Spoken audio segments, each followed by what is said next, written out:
যৌবনকাল কি করলাম? সুদ খাইলাম, ঘুষ খাইলাম। যুবতী মেয়েগুলো নওগাঁ থেকে ভাবছে সারাটা জীবন বেপরদায় চললাম, উলঙ্গ দেহ দেখলাম, সারাটা জীবন যুবকদের চোখ নষ্ট করলাম। মেয়েটা আফসোস করছে, যুবকগুলো আফসোস করছে, জীবন আমি করলাম কি, কার জন্য জীবনটা আমি এতদিন পার করলাম। চোখ দিয়ে পানি পড়ছে, হায়াত তো শেষ। কিন্তু সেই দিন, এই 14ই ফেব্রুয়ারির কথা মনে পড়বে আপনার, যে আল্লাহ, আমি জীবনে অনেক পাপ করেছি, বাট 14ই ফেব্রুয়ারিতে একটা সুন্দর তাফসীর প্রোগ্রাম আয়োজন হয়েছিল রাত 12টা পর্যন্ত। সেইখানে আমি শুধুমাত্র তোমাকে সন্তুষ্ট করবার জন্য ছিলাম। সুবহানাল্লাহ পড়বেন না আপনারা সবাই? একটা ঘন্টা আমার জীবনে এমন ভাবে আসবে যে ঘন্টাই হবে আমার জীবনের শেষ ঘন্টা, যে ঘন্টাই হবে আমার জীবনের সর্বশেষ ঘন্টা, যে ঘন্টাই হবে আমার জীবনের সর্বশেষ ক্ষণ। এখন প্রশ্ন, হুজুর পরকালের জীবন বুঝলাম, বাট এই পরকালটা আসলে কাকে বলে? কিয়ামত কাকে বলে? ব্যাখ্যাটা একটু বুঝবেন। আমি ভূমিকাতে আছি, একটু পরে আমি ব্যাখ্যায় যাচ্ছি। ভূমিকায় আছি, আগে বোঝাই কিয়ামত কাকে বলে। কিয়ামত হচ্ছে সেই দিন when Allah subhanahu wa ta'ala will resurrect all the creatures. যেই দিন আল্লাহ তাআলা প্রত্যেকটা নওগাঁর মানুষকে, মহাদেবপুরের মানুষকে, নওগাঁর নিয়ামতপুরের মানুষকে, নওগাঁর প্রত্যেকটা মানুষকে আল্লাহ তাআলা একটা বিশাল লম্বা মাঠে একত্রিত করবে। নওগাঁর মানুষ নয়, গোটা বিশ্বের প্রত্যেকটা মানুষকে এক কাতারে দাঁড় করাবে একজন। তিনি কে? And Allah subhanahu wa ta'ala will ask everyone about their faith and iman.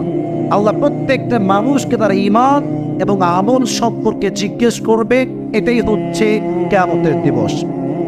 শুরু করছি আমি আমার ওয়াজ একদম মূল জায়গা থেকে। সকলে যারা আছেন ডানে বামে সামনে, এভরিওয়ান, সবাইকে একটা আবদার করছি, আপনার দুই চোখ 3 সেকেন্ডের জন্য সকলে প্লিজ বন্ধ করেন।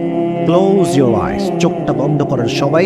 আমি 3 গুনবো, তারপর চোখ খুলবেন। আমি এটা হেদায়েতের জন্য বলছি, চোখটা সবাই বন্ধ করেন। আমি গুনছি 1 2 3। Please open your eyes. চোখ খুলেন, সবাই চোখ খুলেন।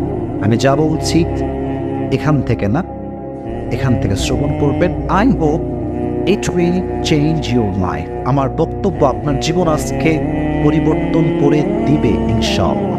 দিল থেকে, দিল থেকে, দিল থেকে। আমরা এখন আছি নওগাঁর মহাদেবপুরে। আমরা ছোট্ট একটা এলাকার ভিতরে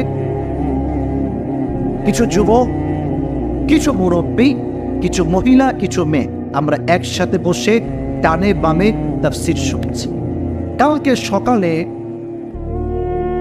আপনারা ঘুম থেকে উঠবেন, যে স্কুলের ছাত্র সে স্কুলে যাবে, যে কলেজের ছাত্র সে কলেজে যাবে, যে ধান খেতে কাজ করে সে ধান খেতে যাবে। Everyone will go to their own workplace. প্রত্যেকটা মানুষ তার নির্ধারিত জায়গায় যাবে কাজের জন্য। আপনাদের নওগাঁ বিশ্ব রোড যেটা আছে, দেখছেন না আপনারা সবাই? নওগাঁ একটা বিশ্ব রোড, লম্বা রোড, রাস্তা রাজশাহী পর্যন্ত। বলেন তো সবাই, আছে না নাই? আছে।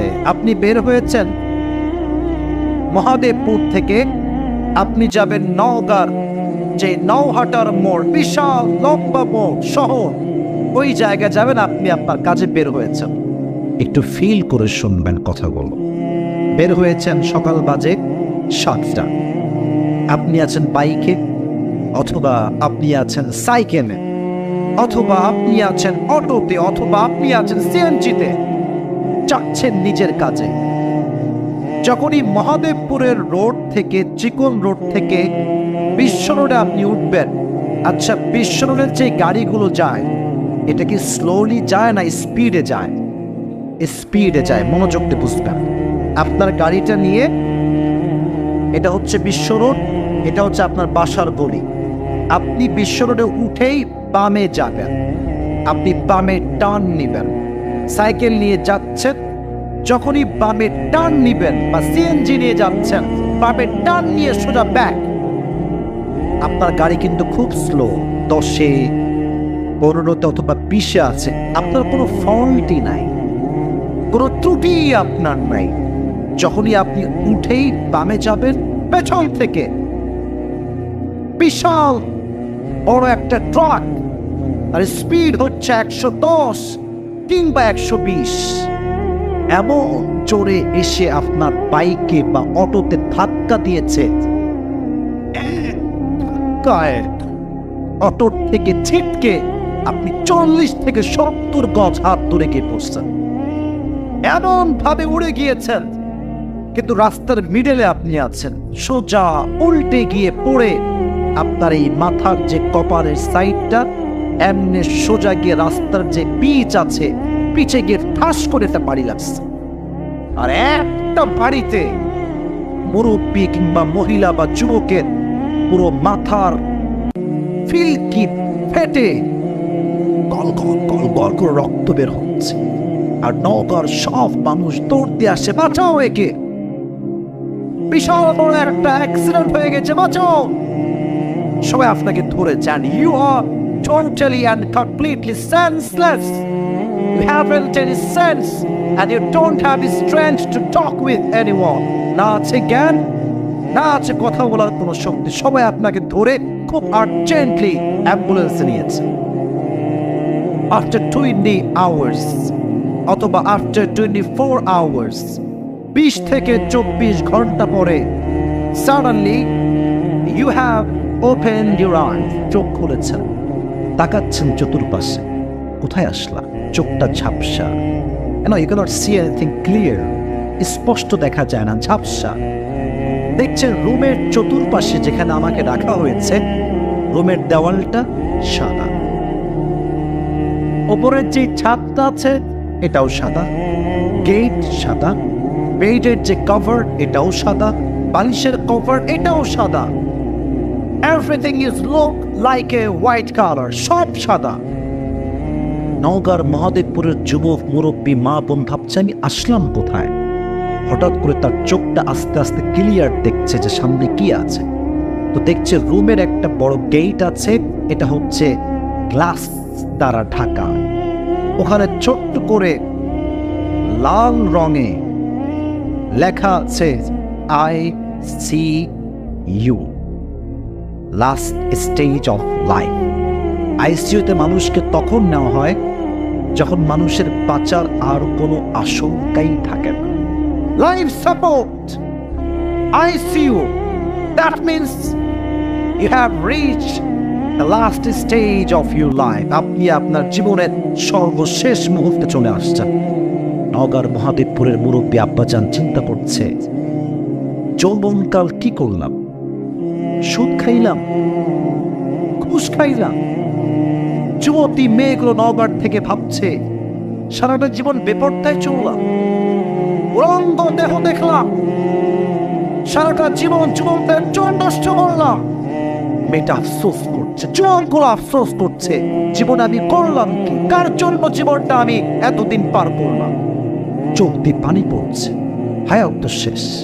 কিন্তু সেই দিন, এই 14ই ফেব্রুয়ারির কথা মনে পড়বে আপনার, যে আল্লাহ আমি জীবনে অনেক পাপ করেছি, বাট 14ই ফেব্রুয়ারিতে একটা সুন্দর তাফসীর প্রোগ্রাম আয়োজন হয়েছিল রাত 12টা পর্যন্ত। সেইখানে আমি শুধুমাত্র তোমাকে সন্তুষ্ট করবার জন্য ছিলাম। সুবহানাল্লাহ পড়বেন না আপনার সবাই?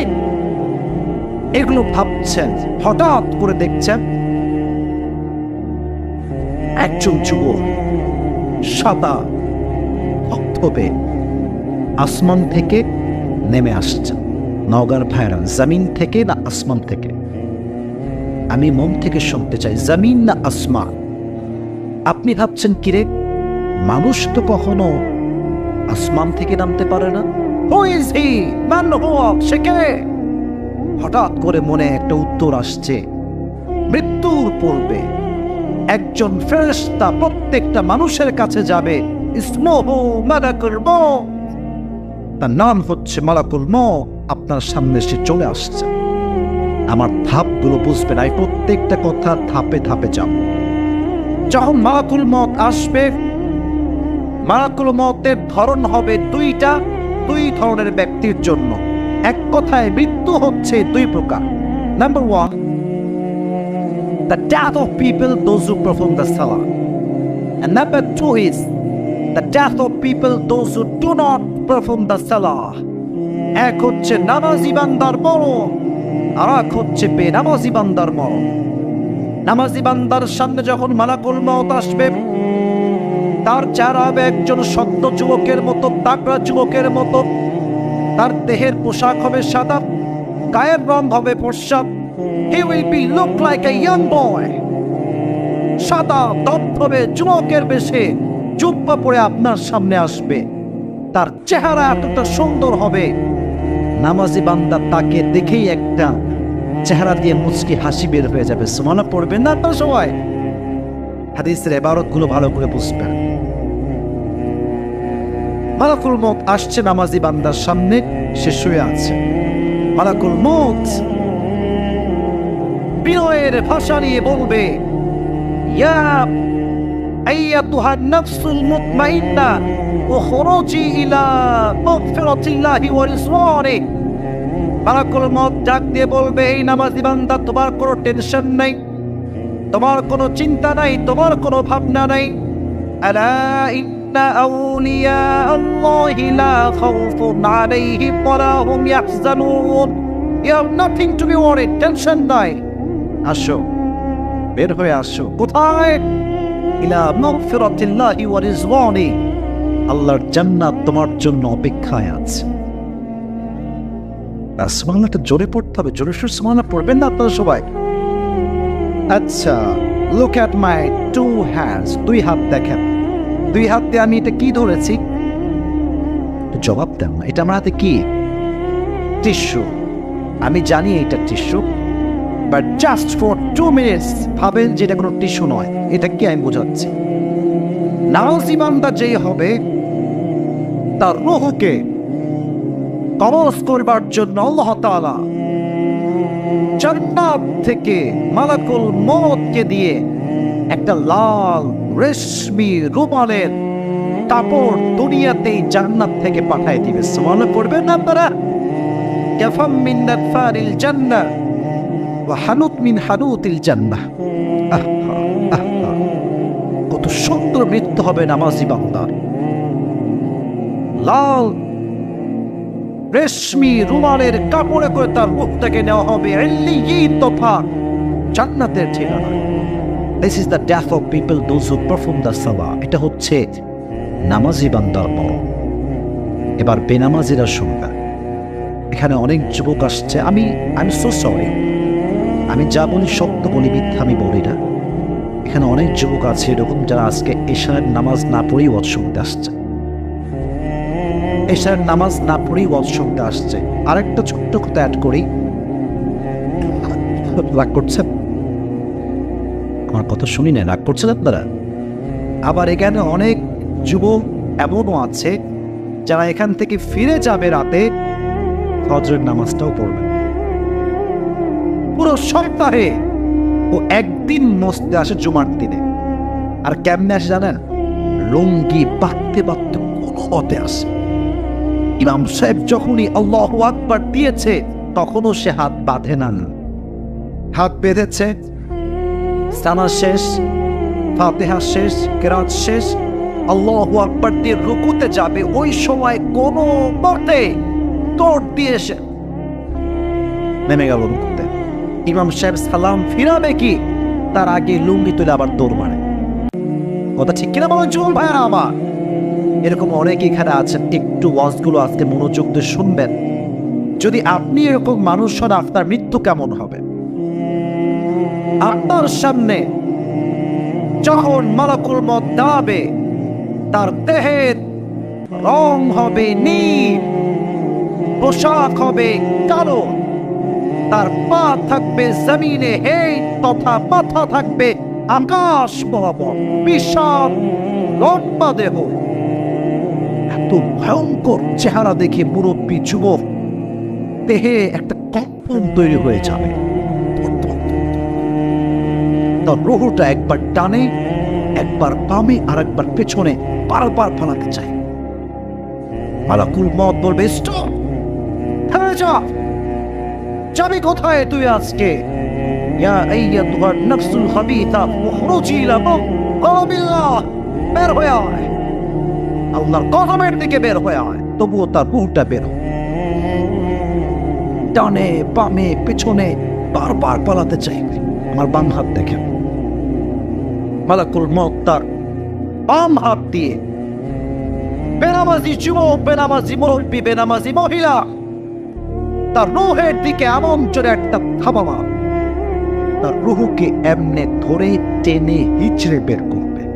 হাদিসে এসেছে, হুজুর আমার পাশে বসে আছে, রেফারেন্স ছাড়া কথা বলছি না, কথা বলবো হাদিস থেকে।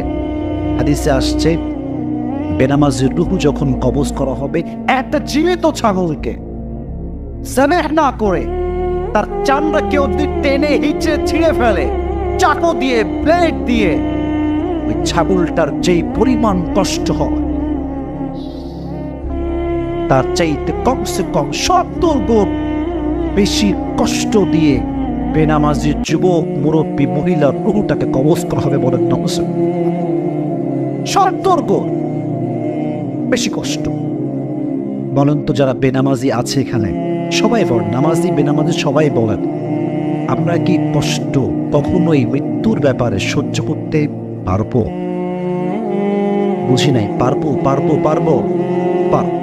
রূহ যখন কবজ হয়ে যাবে, then the life of hereafter will start now. এই তো পরকালের জীবনটা শুরু হয়ে গেল। আচ্ছা বলুন তো, কবরে যাওয়ার পরে প্রশ্ন হবে কয়টা? আপনারা কথা বলেন না কেন? আমি সবাইকে বলি কয়টা হবে? 3টা। বাট বেসিক্যালি যেই বান্দা 3টা উত্তর করতে পারবে তার জন্য প্রশ্ন 3টা নয়, তার জন্য প্রশ্ন হবে 4টা। বলেন সবাই কয়টা? 1 নাম্বার প্রশ্ন, তোমার রব হু ইজ ইউর লর্ড, তোমার রব কে? সবাই শাহাদাত আঙ্গুলি উত্তোলন করে বলেন, রব কে? আল্লাহ আমার রব, আল্লাহ আমার রব। দমে দমে তনু মনে তারি অনুভব, তোমার দুনিয়াতে আমি যেদিকে তাকাই অথই নিয়ামতে ডুবে আছি সবাই। পাখালির কণ্ঠে শুনি তাসবিহ কোন রব, তাসবিহ কোন রব। পড়েন, আল্লাহ আমার রব, এই রবই আমার সব। দমে দমে তনু মনে তারি অনুভব। রবকে? প্রথম প্রশ্ন শেষ। খুবই কমন কথা, বাট আমাকে বলতে হবে টু রিমাইন্ড ইউ, স্মরণ করাচ্ছি কবরের কথাগুলো। 2, মান নাবিয়্যু আতারিফু হাযা আর-রাজুল, do you know who is he? Do you know this person? চেনো এই ব্যক্তিকে কে? যার মুখে দাঁড়িয়ে আছে আজকে মুরব্বী আব্বা জান, যুবক ভাইয়ারা, নবীকে ভালোবাসে, সে বলবে তুমি কারে চেনাও? কার কথা আমাকে বলো? যার জন্য দাড়ি রাখলাম তাকে আমি চিনব না? তিনি তো আমার প্যারা হাবিব মুহাম্মদুর রাসূলুল্লাহ সাল্লাল্লাহু আলাইহি ওয়াসাল্লাম। আচ্ছা আমার দিকে সবাই দেখেন তো, আমার চেহারা দেখেন তো সবাই, লুক এট মাই ফেস। আমার মুখে এটা মুরব্বীরা, যুবক ভাইরা বলেন তো, এক বাক্যে এটার নাম কি? দাড়ি। অনেকে বলেন না, আমি আবার বলছি, এটার নাম কি? একটা কথা জানতে চাই মন থেকে, আমাকে দাড়ি রেখে আনস্মার্ট লাগতেছে, অসুন্দর লাগতেছে? বলেন বলেন বলেন না। এখন কথা হচ্ছে কেন জিজ্ঞেস করলাম, অনেক মেয়ে আজকাল দাড়ি পছন্দ করে না। মুরব্বীরা ঠিক বলতো না, যুবকরা বলো ঠিক আছে কিনা? যুবক বার স্বামী যখন দাড়ি রাখে বলে, কি গো তুমি কি বুড়া হবো নাকি গো? রাজশাহীর মেয়েরা এগুলা বলে, হ্যাঁ বুড়া হবো নাকি তুমি অল্প বয়সে?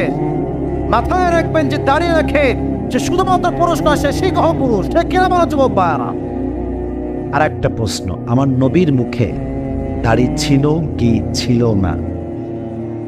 নবী দেখতে অসুন্দর ছিলেন, খ্যাত ছিলেন, আর স্মার্ট ছিলেন। আমি তো এক বাক্যে বীর পুরুষের মতো বলি, আমার নবীর মতো হ্যান্ডসাম, সুদর্শন, ড্যাশিং লুক, এত সুন্দর সুশ্রী যুবক আল্লাহর আকাশের নিচে জমিনের উপর দ্বিতীয়টা আর কেউ হতে পারে না। সুবহানাল্লাহ সবাই।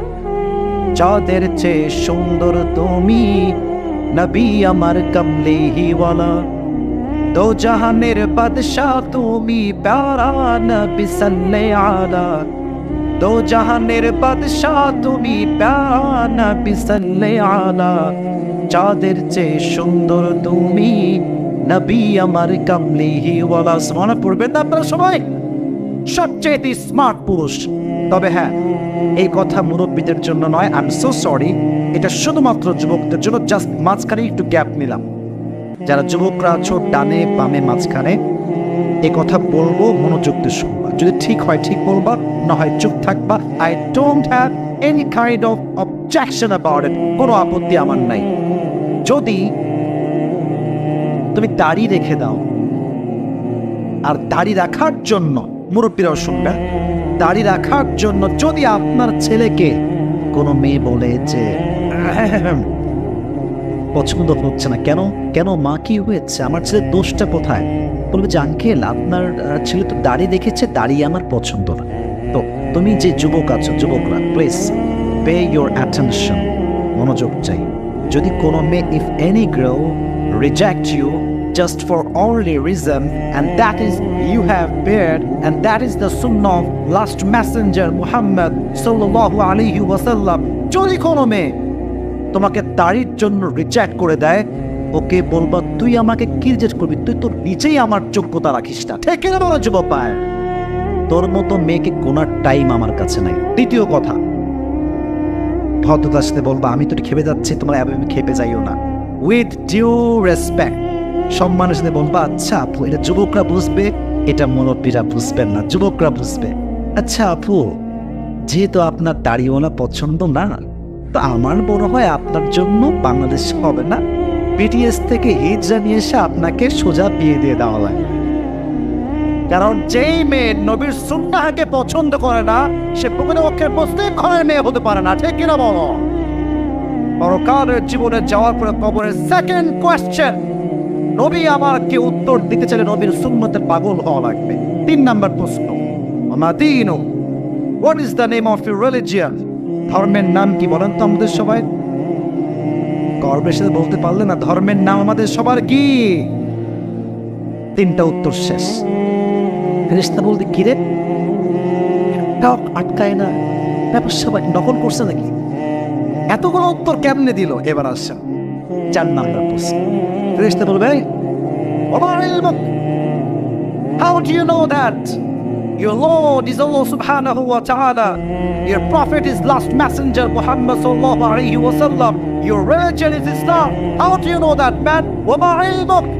What is the source of your knowledge? তুমি শিখছো কই থেকে, জেনেছো কই থেকে?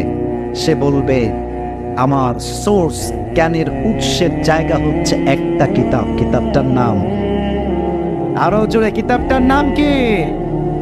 সাথে সাথেই কবরে ফেরেশতা ডাক দিয়ে বলবে আর কোনো টেনশন নাই, নাম কেন মিনারুস, ঘুমিয়ে যাও। কেমন করে? নববধূর মতো। কতদিন পর্যন্ত? যতদিন পর্যন্ত কিয়ামত কায়েম না হবে, তোমার এই শান্তির ঘুম কেউ কখনো ভাঙাতে আসবে না। এটা হচ্ছে সেই পরকালের জীবনের শুরু। তবে হ্যাঁ, second concept is most important. যে পুরস্কার পেতে চান আজকের মাহফিল থেকে, এখন যা বলবে এটাকে পয়েন্ট আউট করে না। তাকবীর দেন সবাই, লিল্লাহি তাকবীর। আমাদের আলোচনার মূল বিষয়বস্তু হচ্ছে পরকালের জীবন। এই পরকালের জীবনকে আল্লাহ তাআলা মোট 3 ভাগে ভাগ করেছেন। মুরব্বী যুবক বলেন কয় ভাগ? শুনি নাই, জোরে বলেন কয় ভাগ? 3 ভাগ। Human life and the life of hereafter is fundamentally divided into 3 levels. 3 ভাগ। 1, যদি আপনি পরকালে বিশ্বাস করেন, আপনাকে এটা বিশ্বাস রাখতে হবে রূহ যে বের হয়ে গেল দুনিয়া থেকে, কবরে যাওয়ার পরে কিয়ামতের দিনে এই রূহটা কি আবার ব্যাক আসবে কি আসবে না? বুঝে বলেন, আসবে কি আসবে না? এটা বিশ্বাস রাখতে হবে। এখন বলেন, কাফের যারা, নাস্তিক যারা, তারা কি এটা বিশ্বাস করে? করে? তারা কি বলে আমি বলছি, কোরআন থেকে বলবো, কোরআন থেকে দিব। তারা বলে জান মুসলমানরা, তোরা যে বলিস কবরে যাওয়ার পরে আবার নতুন জীবন আছে, আচ্ছা তোদের বাপকে যে কবর দিয়েছিস উঠে আসছে না? বলছে না তো, বাপ তো কবরই আছে। মা উঠে আসছে না? আসে নাই, কবরই আছে। তারা বলে তাহলে আর কেমনে সম্ভব কবরের জীবনটা সত্য হবে? কাফেরদের প্রশ্ন। আল্লাহ এবার জবাব দিচ্ছেন, কি সুন্দর জবাব। এখানে অনেক ছাত্র হাফেজ আছে, অনেক ছাত্র মাদ্রাসার আছে, অনেক ওলামায়ে কেরাম আছেন।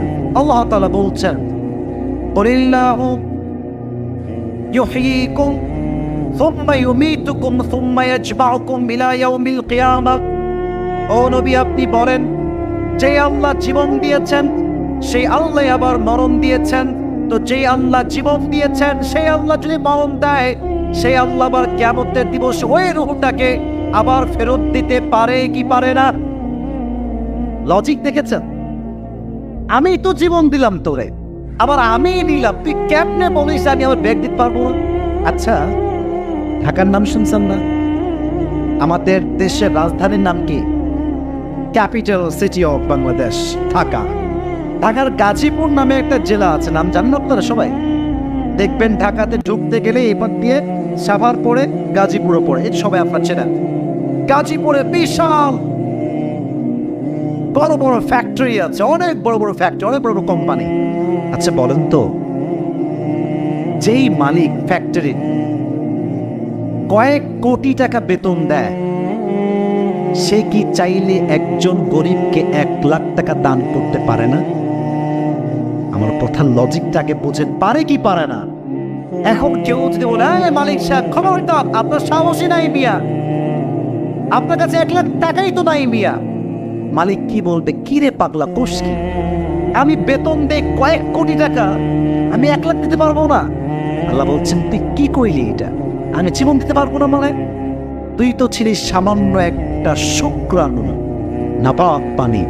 আচ্ছা আমি এখন দেখতে যেমন, মায়ের পেটে কি এমনই ছিলাম নাকি? বুঝলে বলো, এমন ছিলাম নাকি? ছোট্ট নাপাক পানি ছিলাম, ছোট্ট বীর্যকে আল্লাহ তাআলা আস্তে আস্তে স্ট্রাকচার দিয়ে আজকে আমি আসিফ কাল এত বড় বানিয়েছেন। আল্লাহ বলছে আমি যদি এত কিছু পারি, তো রূহটাকে আবার ফেরত দিতে পারবো না? সুবহানাল্লাহ পড়বেন না সবাই? আচ্ছা বলেন, এটা হচ্ছে মাহফিলের উপরে যেটা আছে নাম কি? সামিয়ানা। বলেন এটার নাম কি? আমি লজিকগুলো দিচ্ছি কোরআন থেকে, এটা আমার কথা নয়। এখানে দেখবেন সামিয়ানার জন্য কয়টা খুঁটি দেখেন তো, কমপক্ষে 30টা খুঁটি আছে, আছে না নাই? আছে না নাই? আচ্ছা বলো তো, এই সামিয়ানা বড় না উপরের আকাশটা বড়? আকাশ তো আরো বড়। আকাশের জন্য কয়টা খুঁটি দেওয়া আছে? কয়টা আছে বলেন? একটাও আছে? আছে আছে। আনতুম আশাদ্দু খালকান আমিস সামাউ বানাহা। আচ্ছা বান্দা তুই বল তো, তোকে বানানো বেশি কঠিন না আকাশ বানানো বেশি কঠিন? ডেফিনেটলি আকাশ বানানো আরো বেশি কঠিন। আল্লাহ বলছেন আমি যদি সে আকাশকে রাখতে পারি, বানাইতে পারি, তোর মতো ক্ষুদ্র বান্দাকে আমি আল্লাহ চাইলে আবার জীবন দিতে পারি কি পারি না? আল্লাহ পারেন। প্রথম কথা শেষ। দ্বিতীয় কথা, if you believe in life of hereafter, you must have to believe in on the day of judgment. কেউ যদি পরকালে বিশ্বাস রাখে, তাকে এটা বিশ্বাস রাখতে হবে, আজ আমার আমল চাই ছোট হোক বড় হোক, প্রত্যেকটা আমলের হিসাব নিবে এক সত্তা। আওয়াজ দিয়ে বলেন তিনি কে? দলিল কি? فمن يعمل مثقال ذرة خيرا يره ومن يعمل مثقال ذرة شرا يره। জাররা জাররা পরিমাণ কেউ ভালো করলে এটাও আমল নামায় ওজন দেওয়া হবে, জাররা জাররা খারাপ করলে এটাও আমল নামায় ওজন দিবে একজন। তিনি কে?